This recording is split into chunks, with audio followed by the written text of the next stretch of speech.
CID की फाइलों में ना कुछ केस ऐसे होते हैं जो किसी बुरे सपने से कम नहीं लगते। एक ऐसा ही हमला जो जमीन से नहीं बल्कि सीधा आसमान से हुआ और अपने पीछे छोड़ गया सिर्फ और सिर्फ खौफ। तो चलिए आज हम तह तक जाएंगे प्रीतनगर के इस बेहद ही अजीब केस की। ऐसा लगा जैसे आग बरस रही हो। सोचिए, ये शब्द उस विक्टिम के हैं जिसकी एक नॉर्मल सी डिनर पार्टी अचानक एक खौफनाक रात में बदल गई थी। देखिए, प्रीतनगर एक आम शांत रिहायशी इलाका था। मतलब सब कुछ नॉर्मल था, लोग अपनी जिंदगी जी रहे थे। लेकिन फिर एक रात आसमान से एक ऐसी आफत बरसी जिसने सब कुछ हमेशा के लिए बदल कर रख दिया। तो सबसे पहले बात करते हैं कि आखिर उस रात हुआ क्या था, क्राइम था क्या। हुआ ये कि अचानक एक छोटे से एरिया में घने बादल छा गए। लेकिन ये कोई मामूली बादल नहीं थे। इनसे जो बूंदें बरस रही थीं वो पानी की नहीं थीं, वो तेजाब था। चारों तरफ बस लोगों की चीखें गूंज रही थीं। हर बूंद उनकी स्किन पर ऐसे गिर रही थी जैसे कोई जलती हुई माचिस की तीली फेंक रहा हो। तो जब सीआईडी की टीम वहां पहुंची ना, तो उन्हें देखते ही समझ आ गया कि बॉस, ये कोई कुदरती कहर तो बिल्कुल नहीं है। जो सुराग थे वो किसी और ही तरफ इशारा कर रहे थे। तो अब इन्वेस्टिगेटर्स के सामने सबसे बड़ा सवाल यही था, क्या ये कोई नेचुरल डिजास्टर है या फिर किसी की सोची समझी खतरनाक साजिश। और जो सबूत मिले वो सच में चौंकाने वाले थे।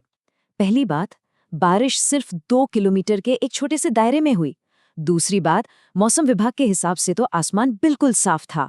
और तीसरी सबसे जरूरी बात, विक्टिम्स के जो घाव थे वो तेजाब से जलने के थे। अब इसमें कोई शक नहीं बचा था कि ये एक हमला था। तो सवाल ये उठता है कि अगर ये एक हमला था तो इसे किया कैसे गया, और इसका जवाब वो छुपा था फॉरेंसिक लैब में।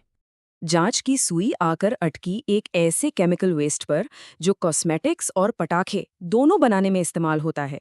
यही वो खतरनाक चीज थी जिससे वो नकली तेजाबी बादल बनाए गए थे। यहाँ पर डॉक्टर सालुंखे की टीम ने एक बहुत ही कमाल का तरीका अपनाया, जिसे कहते हैं रिवर्स प्रोसेस। उन्होंने विक्टिम्स की स्किन पर मिले केमिकल के निशानों को एनालाइज किया और उससे ये पता लगा लिया कि ये केमिकल आया कहाँ से होगा।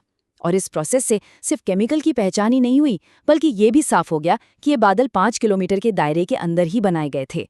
केमिकल की पहचान हो गई, हमले का दायरा पता चल गया, और बस सीआईडी को अपनी प्राइम लोकेशन मिल चुकी थी, एक बंद पड़ी केमिकल फैक्ट्री।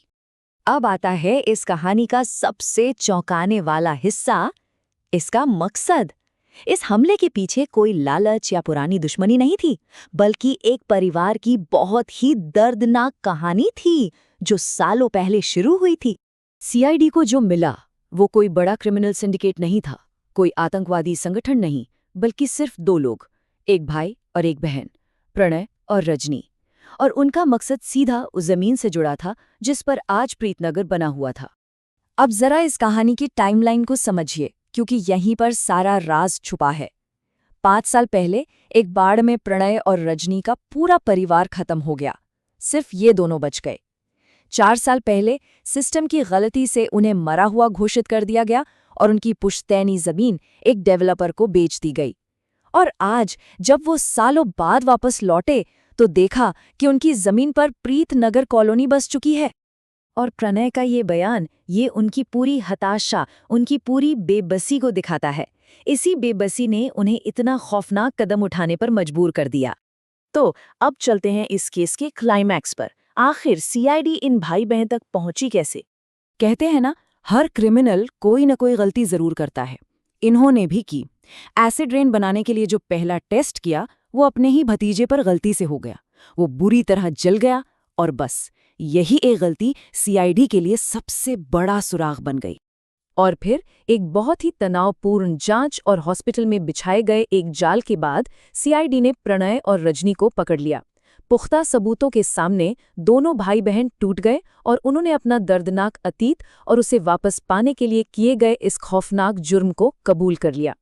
केस तो बंद हो गया, मुजरिम पकड़े गए, लेकिन एक सवाल आज भी वहीं का वहीं है कि जब इंसाफ के सारे दरवाजे बंद हो जाते हैं तो एक पीड़ित और एक अपराधी के बीच की जो लाइन है वो कितनी धुंधली हो जाती है।